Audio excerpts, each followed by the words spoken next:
Homestead Corner. I'm Ginny, and today we are digging into our preps and cooking up some curried chicken and rice.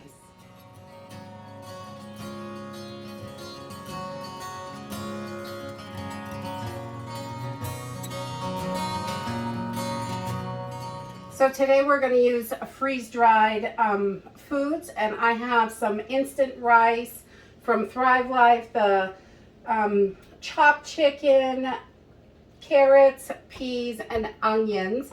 And you can mix up the vegetables any way you like. Curry is also great with tomato chunks, and you can add potatoes to it. I don't like to do the potatoes and the rice together because one starch is enough for me.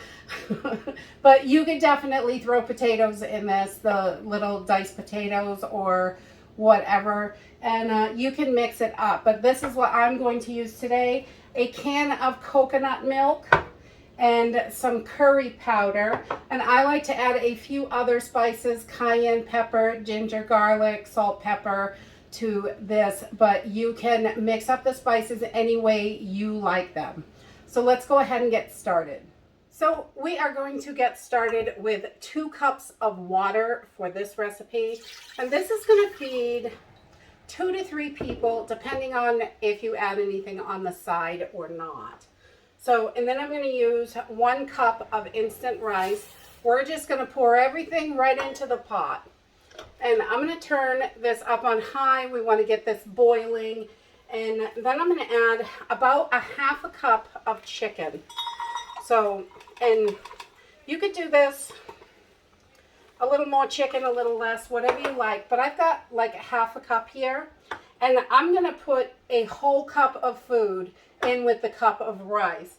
So I'm going to add a little bit of, a couple tablespoons of our dehydrated carrots and a couple tablespoons of our peas. I love peas in there. And then we're going to top this off with some freeze-dried onions and just fill that cup right up. I love onions in there. Lots of onions. So I've got a 2nd cup of food, and all of my veggies, meat, everything's right in here, and I'm just going to dump it right in. And we're going to bring this up to a boil, just like this, and I'll bring you right back. Okay, so once I get this to a boil, I'm going to turn this down to like a medium high. I want to keep it boiling, and we're going to let this cook like this for about 5 minutes. And 4 to 5 minutes, you want to watch it. Once the water is pretty much all absorbed, then we're going to move to the next step. Okay, so once you can see that your water is just about all absorbed, I am going to add my coconut milk. And this is a 13.5 ounce can. Azul is my favorite. That's the one I always buy. You get it from the Dollar Tree, and it is wonderful. I'm going to put, about 3/4 of a can in there. Depending on how creamy and you want it, how much liquid you want in there. And we are now going to turn this down to a medium heat. We've got our coconut in there. I'm going to turn this right down to medium. And then I'm going to add 2 good tablespoons of curry powder right in here. I like lots of curry. So curry's one of my favorites. We keep tons of curry in the house. Oh my goodness. Yum, yum, yum. So get a little bit more in there. All right, so we got 2 good tablespoons. We're just going to mix that right in.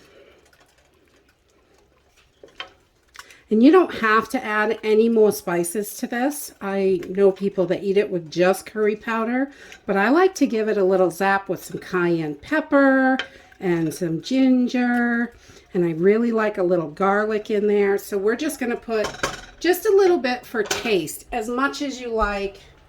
You don't have to go too wild with it. I'll do a little bit of garlic powder,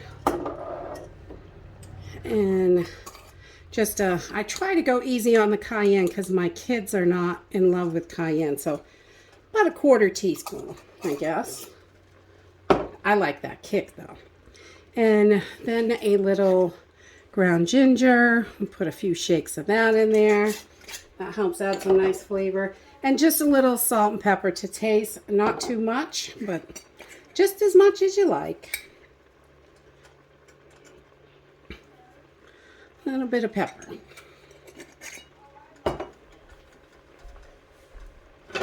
And again, we're just going to give this a good mix.